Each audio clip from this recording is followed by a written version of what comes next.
Godfrey Bloom, welcome to the show. Thank you very much. Thank you for inviting me. Oh, it's a pleasure. Tell me, has our country gone insane? Yes, it has. But I think the mistake people are making is saying that it's just gone insane under Starmer. I think it's been going insane for several decades, that's the point. But I think the previous government was on the fast track to insanity, and this government are on the super fast track to insanity. All going in the same direction. They're all going in the same direction. It's just a question of pace.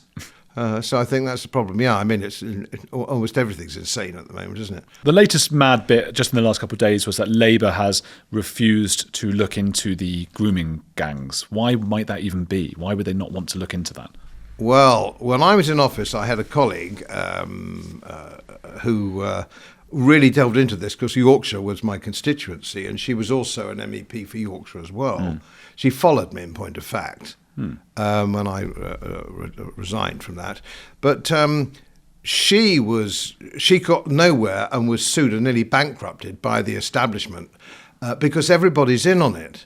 You know, the police were in, the councillors were in, the cover-up was political, and that was under the last government as well. You know, this has been going on for some time, and this game of grooming, it's a rape gang. Let's all call it what it is. They were rape gangs.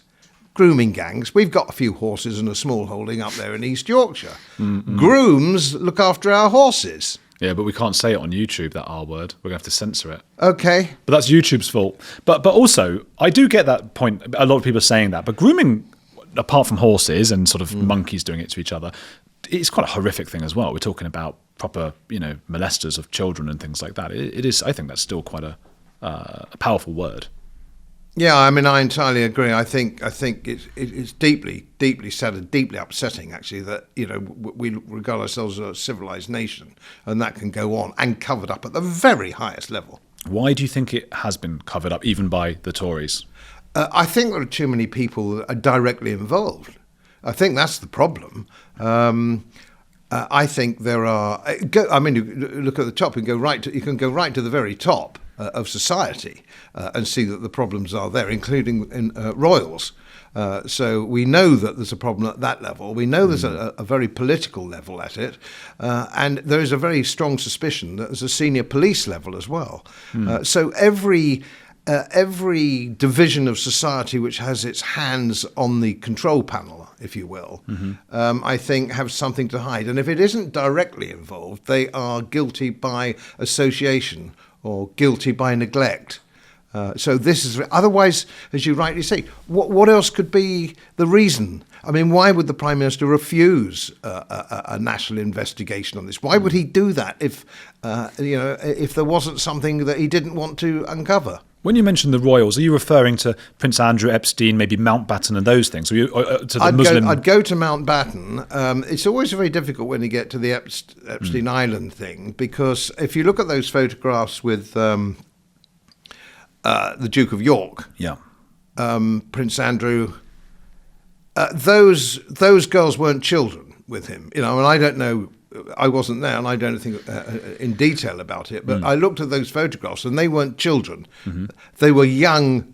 They were young women who, in the Middle Ages, would have been married with children, of course. And of course, it's different in some states than others. So, and as well, so there's always a different dynamic on that kind of thing. But there's something rotten in the state of Denmark, isn't there? Let's be frank. Yeah, I mean, a lot of them were sort of didn't have parents and family around. They were sort of shipped there almost into slavitude, weren't they? So we don't know the exact ages, do we? Some say with their children. And what do you even say for what is a 17-year-old? Is that a girl or a woman? Is it a boy or a man? A 17-year-old? It's a fairly subjective call, isn't it? Really, I think one might argue if they're old enough to bear children, they're women, aren't they?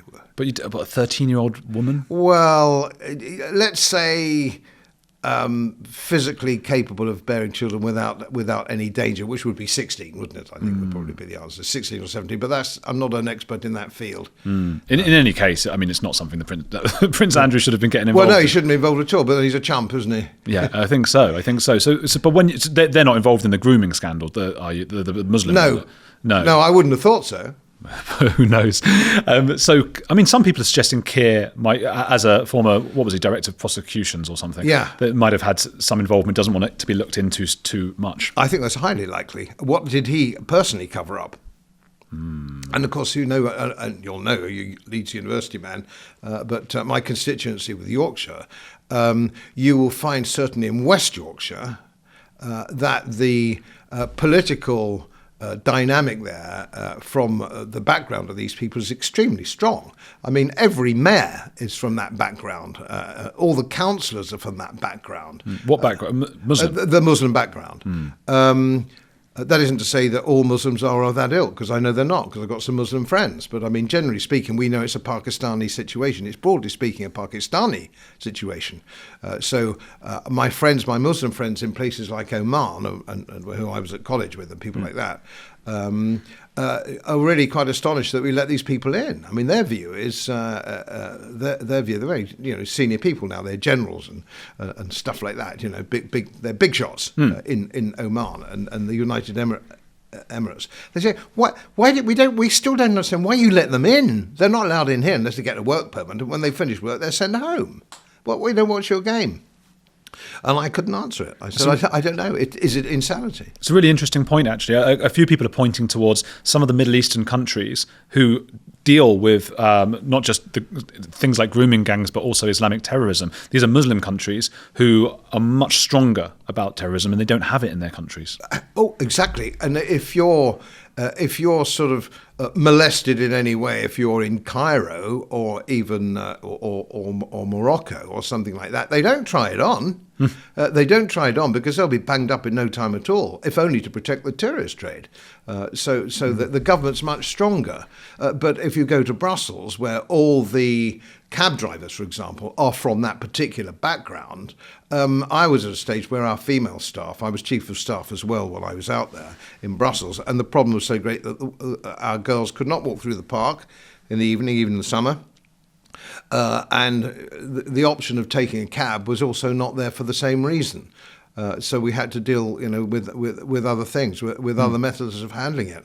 And of course, in our cities now, which nobody's allowed to talk about, it's the same problem. But as I say, it's generally speaking, from that part of the world, it isn't an overall thing. It isn't an overall problem. It's a problem quite specific. And it can easily be dealt with because we have an extradition treaty with Pakistan, and we could send these people home immediately.